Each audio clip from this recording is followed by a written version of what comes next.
Dati nung nasa abroad ako, pag nakakita ko ng magandang sasakyan, sabi ko sa sarili ko, magkakaroon din ako niyan. Ngayon, pag isip-isip ko, kung nasa abroad ako, siguro hindi ako makabili ng sasakyan. Pero ngayon, excited ako. Bakit ho? Kukuhanin ko na ngayon yung pinapangarap kong sasakyan. At ang maganda nito, pangatlo na. Ngayon, madadrive ko na. Yeah! Hey, yo, Chase. Power! Say something to her. Holla at her. I got one question. How'd you fit all that in them jeans? You know what to do with that big fat butt. Wiggle, wiggle, wiggle. Wiggle, wiggle, wiggle. Wiggle, wiggle, wiggle. Good morning! Na-inspired ako ngayon dahil kasama ko yung upline ko. Pangatlong sasakyan na niya, yung ilalabas na ngayon. Ford wide track. Ramdam na ramdam mo na. Ako na yung susunod. Woo! I can make you famous on Instagram. God damn it, your booty like 2 planets. Go ahead and go ham sandwich. Whoa, I can't stand it.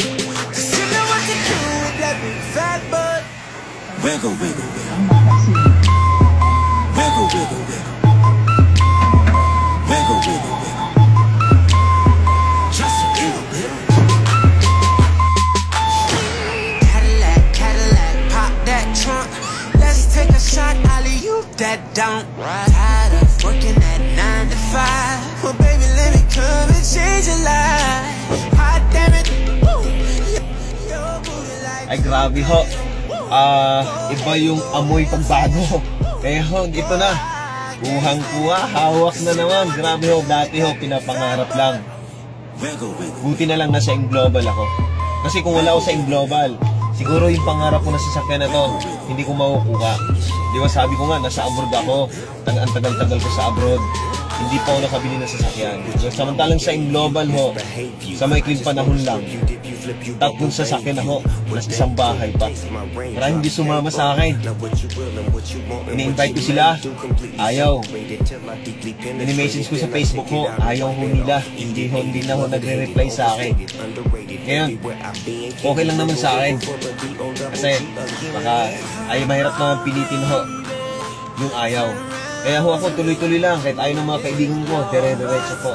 Ang pinakamaganda ho dito, ngayon, ito na ho, hawak ko na. Kung alin yung inaayawan nila, ito naman yung nagpapaangat sa akin. Hindi ko linya to, pero kailangan kong linyahin para sa pamilya ko. Kaya alam ko, hindi mo linya to. Pero paano kung ito na yung magpapaangat para sa pamilya mo rin? Tama? Kaya ako naniniwala ako na ang Inglobal, ito na yung matagal kong dinadasal kay God para makauna ako sa kahirapan. Marami yun, napakahirap kung nag-start ako.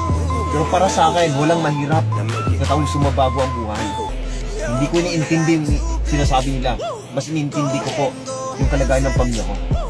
Kahit mahirap, wala akong pakialam. Dahil ayaw ko nang balikan yung kahirapan. Gusto kong umangat. Gusto kong umasenso. Kaya ginagawa ko ng Inglobal. Kaya napakasarap po. Ngayon, sa loob na, sa maikling panahon lang, ito na. Mayroon ho kaming programa na OFW Go Home Project ho, na isasama ka ho namin dito. Bakit ho? Mayroong OFW Go Home Project ho.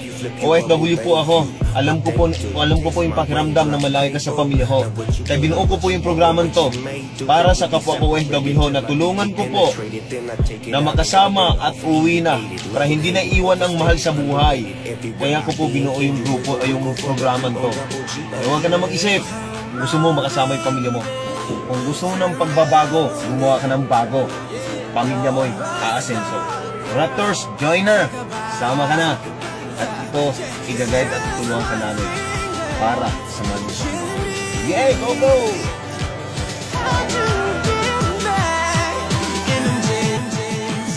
You know what to do with that big fat butt. Wiggle, wiggle, wiggle.